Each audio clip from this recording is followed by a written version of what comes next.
Hi, I'm Adam, This is Kevin. and we are Tech Guys Who Invest. This is the place for business people and investors to learn all about investing. We offer a fresh perspective on what it's like to have a day job while investing, and we share lessons learned on our investing journey. Our vision is to educate and entertain you while adding tons of value to your daily commute. Welcome to our show. Hey, everybody. Welcome to this episode of Tech Guys Who Invest. One of the things Kevin and I love about this show is talking to people who listen to the show and enjoy it.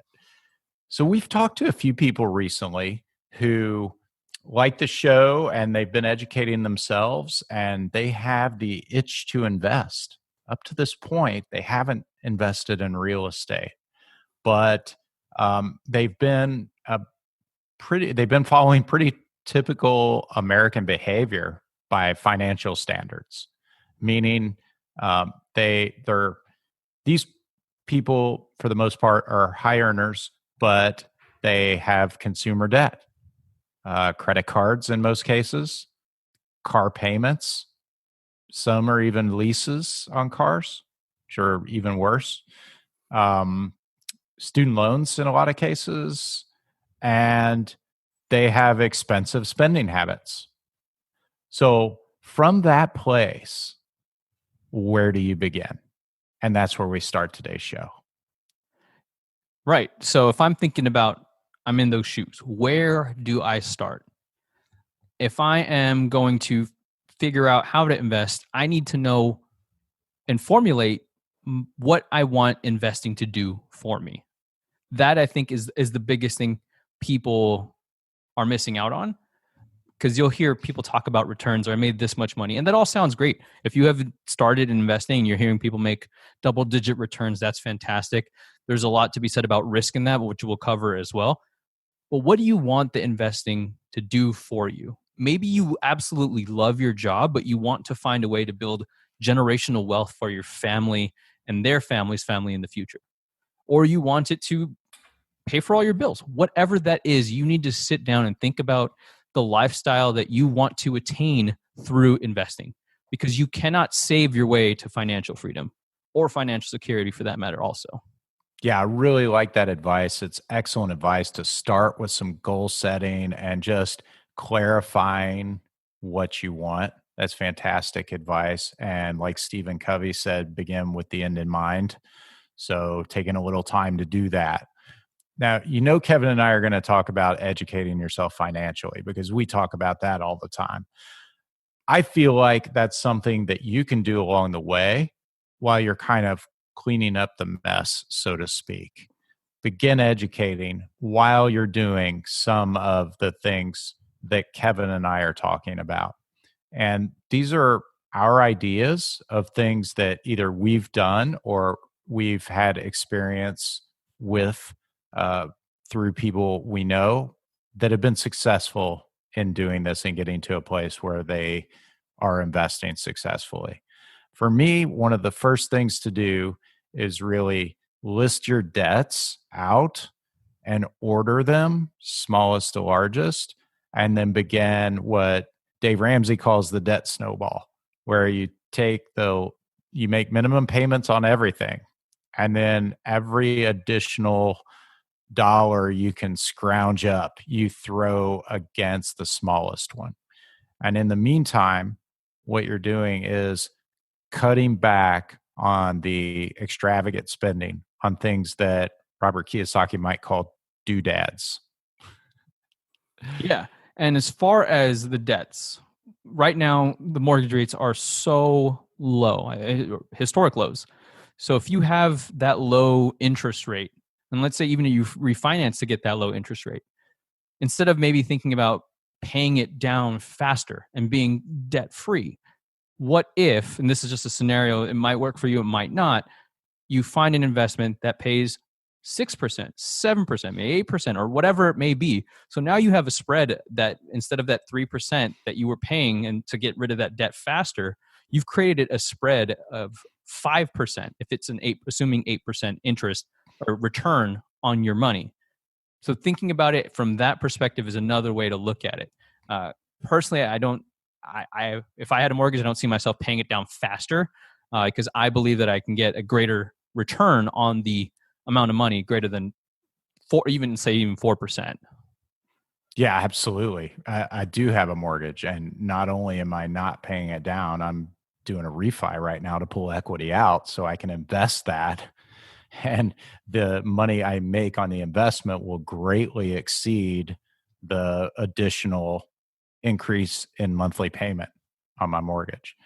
But I love Kevin's idea about looking at the interest rates and taking those low ones and considering investing the money to achieve a spread so that you can more than pay for the debt itself and actually earn some money on it. And then with the additional money you're making on that, you can apply it back towards those smallest debts. So, like what I was talking about with the debt snowball, where you list your debts out, smallest to largest, and you start picking off the small one. Well, once that's finally paid off, you take the money you were paying on that one and apply it to the next one, and you pay that off. And once that's paid off, you apply it to the next one until you get through them. So, what Kevin's talking about is a really nice, a little more sophisticated strategy where you can also consider the interest rate. And if you can make more money by investing what you would otherwise be using to pay it off, then you can take that additional money and apply it into the debt snowball in the order I was just describing. So it's like two snowballs there. It's like double momentum. Exactly. It's like pushing that thing faster or something, right? Yeah, exactly. And as far as where to start, thinking about your risk profile. If you are a risky individual and you can tolerate a ton of risk, that's great. Good for you. Like that's not me. I don't think that's Adam either. We're more risk averse individuals, but you have to define that for yourself. Because I can tell you that you're going to find a rock star in every asset class in real estate investing, and they will talk about all the good things about it. But asking yourself and being comfortable with the risk profile that you are establishing is huge. What's risky to you? A double-digit return sounds fantastic, but generally speaking, the higher the return, the higher the risk. So starting there also, knowing what you think you are most comfortable with when it comes to investing your hard-earned money. That's a good point. One other point that I think is really important is to make sure you have an emergency savings amount saved up. Most people don't. And it's very important to have some special reserve saved up in case of emergencies. Because if you don't, life can come at you fast and unexpectedly. And that can really impact and disrupt your plan for achieving financial freedom or whatever your goals are. So, as part of this, I would say, even before you start paying off using that debt snowball, tuck away some money for an emergency savings and then start on the debt snowball. And when you get more and more of those debts paid off, then you can increase that emergency savings to the appropriate amount, like that 3 to 6 month sweet spot that most people should have. Yeah, I think that's a very good idea. Having it available to in liquid, right? Not just stored away in stocks where you have to take it out, something like that. That's an important thing. Having that, and that's part of the risk too, right? You don't want to invest absolutely everything you have. I don't generally speaking, I don't think that's a good idea to invest every single last dollar you have in an investment, because it's too risky. If that goes sideways, which there are possibilities that it can with any investment, what happens then? All your hard-earned money is lost. Yeah, I totally agree with you. It's really important to maintain a buffer, to maintain reserves, even in properties you have, like with rental properties. It's very important that you retain reserves in those. So, that's what we wanted to talk about with you guys here today. And we hope that this has been informative and interesting. We'd love to hear more of your stories. Thanks to those who have been reaching out to us. It's really great to hear from our listeners.